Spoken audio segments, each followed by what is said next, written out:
तो राजनीति में एक पॉलिटिशियन के लिए टैलेंट मानी जा सकती है। जैसे कि एंटरप्रेन्योरशिप में जब कोई कंपनी स्टार्ट कर रहा है, उसके लिए इनहेरेंटली 3-4 टैलेंट्स चाहिए होते हैं। जैसे कि कोई अच्छे मार्केटिंग करे, कोई अच्छा सेल्स करे, कोई अच्छा टेक्नोलॉजी में हो जो प्रोडक्ट डेवलप करे। अगर किसी युवा को आज पॉलिटिशियन बनना है, तो उसमें ऐसी कोई टैलेंट्स है जो आप परख सकते हैं ऐसे कि ये होना चाहिए? दो चीजें अलग अलग है। पॉलिटिशियन बनना वो एक पार्ट है और पॉलिटिक्स में सफल होना वो दूसरी चीज है। तो दो अलग तरीके से। तो एक तो हो गया है राजनीति में आना, दूसरा होना है सफल होना। मैं मानता हूं कि उसके लिए तो आपका एक डेडिकेशन चाहिए, कमिटमेंट चाहिए, जनता के सुख दुख के आप साथी होने चाहिए, आप एक्चुअली अच्छे टीम प्लेयर होने चाहिए।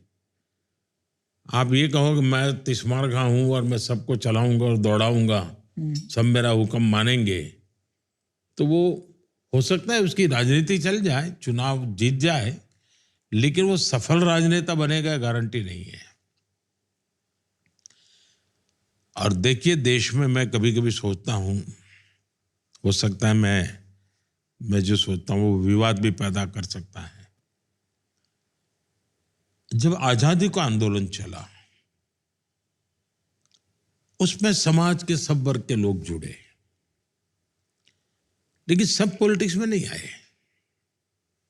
कुछ लोगों ने अपना जीवन बाद में शिक्षा को दे दिया, किसी ने खादी को दे दिया, किसी ने प्रौढ़ शिक्षा को दे दिया, किसी ने ट्राइबल की भलाई के लिए ऐसा रचनात्मक कामों में लग गए।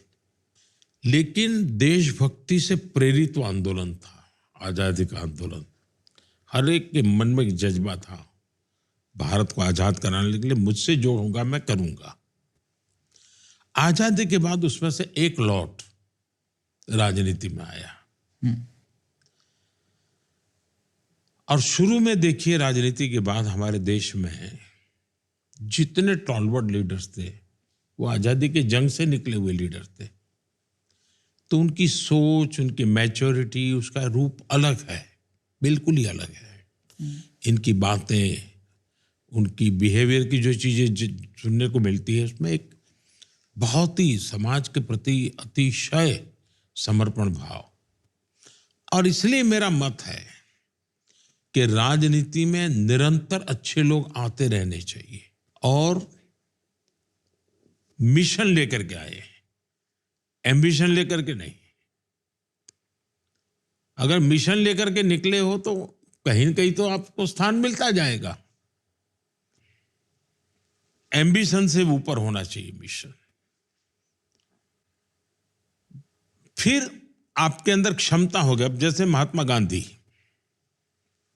आज के युग के नेता की जो आप परिभाषा देखते हैं, तो उसमें महात्मा जी कहां फिट होते?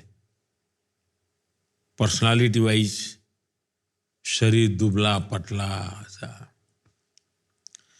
ऑरेटरी न के बराबर थी।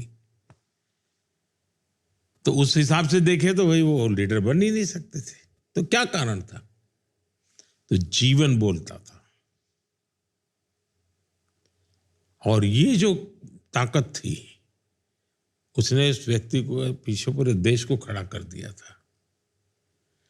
और इसलिए ये जो आजकल ये जो बड़े प्रोफेशनल कैटेगरी में पॉलिटिशियन का रूप देखा जा रहा है, लच्छादार भाषण करने वाला होना चाहिए, ये कुछ दिन चल जाता है, तालियां बज जाती हैं, लेकिन अल्टीमेटली तो जीवन काम करता है।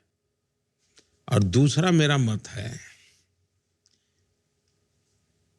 कि भाषण कला, ऑरेटरी, उससे भी ज्यादा महत्वपूर्ण है कम्युनिकेशन। आप कम्युनिकेट कैसे करते हैं? अब देखिए, महात्मा गांधी हाथ में अपने से भी ऊंचा डंडा रखते थे, लेकिन अहिंसा की वकालत करते थे। बहुत बड़ा कॉन्ट्रास्ट था। लेकिन कम्युनिकेट करते थे। महात्मा जी ने कभी टोपी नहीं पहनी, लेकिन दुनिया गांधी टोपी पहनती थी। कम्युनिकेशन की ताकत थी। महात्मा गांधी का राजनीति क्षेत्र था, पॉलिटिक्स था, लेकिन राज व्यवस्था नहीं थी। वो चुनाव नहीं लड़े थे, वो सत्ता पे नहीं बैठे थे, लेकिन मृत्यु के बाद जो जगह बनी उसको नाम राजघाट रखा। और सर, जो आपने अभी कहा है, ये आज के पूरे कॉन्वर्सेशन का पॉइंट हमारे लिए यही है कि हम